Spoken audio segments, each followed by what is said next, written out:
Hello guys, അപ്പോൾ സച്ചിന് വിശക്കണമെന്ന് പറഞ്ഞിട്ട് ഒരു കോള് വന്നിരുന്നു. അങ്ങനെ ഞാൻ ചാടി പുറത്തിറങ്ങി. അപ്പോൾ ഞങ്ങൾ രണ്ടുപേരും കൂടെ കാമോത്തേക്ക് പോകുമായിരുന്നു.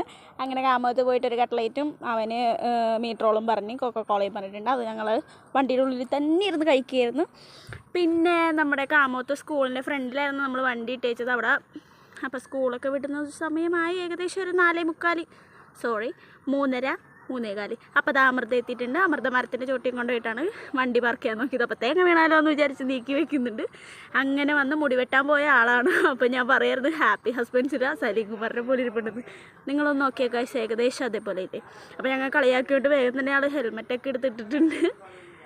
ഓക്കെ, എന്നിട്ട് ആൾക്കും കട്ട്ലേറ്റ് വാങ്ങിച്ചിട്ടുണ്ടായിരുന്നു. ആൾക്ക് ബീഫ് കട്ട്ലേറ്റ് ആയിരുന്നു, എനിക്ക് വെജ് കട്ട്ലേറ്റ് ആയിരുന്നു. അത് കഴിഞ്ഞതിന് ശേഷം നമ്മൾ പനങ്ങാട് അറ്റത്ത് പോയിട്ട് വെറുതെ അവിടെ കഥയും പറഞ്ഞൊക്കെ ഇരിക്കണമായിരുന്നു. പിന്നെ പോരാൻ നേരത്തൊരു ഏകദേശം ഒരു 7 മണിയൊക്കെ ആവാറായി. അപ്പോൾ ഇത്രേ ഉള്ളൂ ഗായ്സ്, ബൈ.